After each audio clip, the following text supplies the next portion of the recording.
Hey, welcome! You know when you're scrolling through your feed and an ad just stops you? Have you ever wondered how they do that? Well, today we're going to pull back the curtain and deconstruct the entire modern marketing playbook. We're going to get into the science and the art behind that massive battle for your attention. So let's just dive right in. Seriously, just think about it for a second. We are drowning in content, right? So why do some ads stick in your brain for years, while, I don't know, millions of others just vanish? Well, I'll tell you what, it is absolutely not an accident. It's a strategy, and it's the one problem every single brand on Earth is desperately trying to solve. Exactly. That's the prize. Your attention is literally the most valuable currency there is in this digital age. So getting it, even for just a few seconds, is this massive challenge. How do they do it? How do they actually cut through all that static? Okay, so to really get this, we're going to break down their entire playbook. We'll kick things off with what I like to call the humor offensive. Then we're going to shift gears to the emotional connection. And after that, we'll get into the real nuts and bolts of the direct pitch tone. And finally, we'll wrap it all up in a neat little ad-savvy toolkit so you can see the world of advertising in a totally new light. All right, first up, one of the most powerful weapons they have, humor. It's pretty simple, actually. When we laugh, our brain releases endorphins, right? It creates this positive feeling. So by making you laugh, brands are basically trying to link that awesome feeling directly to their product. It's like a little shortcut right into your memory. And this quote just nails it.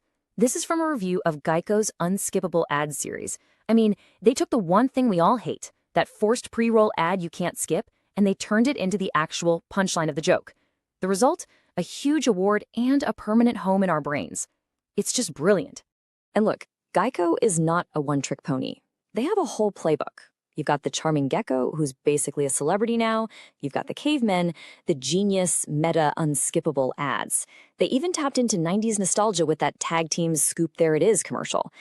They use all these different comedic styles to build a brand that feels familiar, easygoing, and, you guessed it, unforgettable.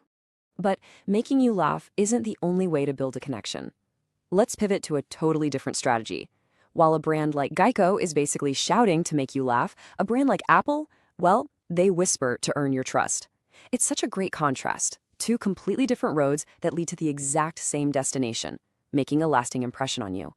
So this brings us to our next major strategy, the emotional connection. This approach, it just skips the jokes entirely and aims straight for your core values. Just look at this line from an Apple ad. See? No talking animals, no punchline. It's just a simple, really powerful statement. They aren't selling you a feature here. They're selling you a value. The value is privacy. They're telling you, hey, we get what's important to you, and we're on your side. And here's the crucial part. A laugh is great, but it's fleeting. Trust, on the other hand, is foundational. So by aligning with these really deep-seated values like security or family or privacy, brands can build a connection that lasts. It's a long-term play, and man, is it effective. Okay, so we've got humor for memory and motion for trust. But sometimes a brand's goal isn't just to be remembered or respected. Sometimes it's to get you to do something, like right now. And that's where our third big strategy comes into play, the direct pitch. Let's break down this McDonald's Monopoly ad. This isn't just a commercial. It's literally a set of instructions. Peel, scan, win. See what they're doing? They're creating this interactive loop. They've gamified the whole experience.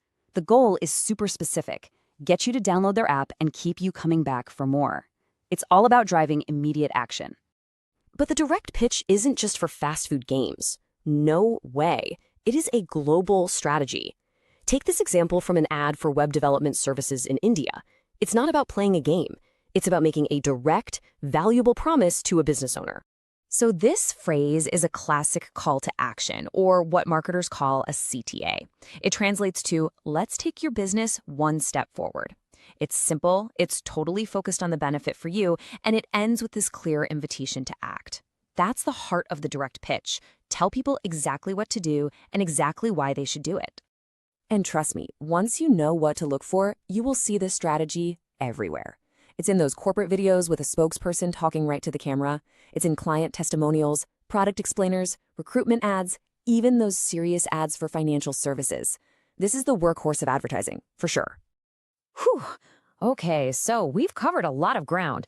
Now let's bring it all home and put it together into a simple, powerful toolkit that you can start using every single day.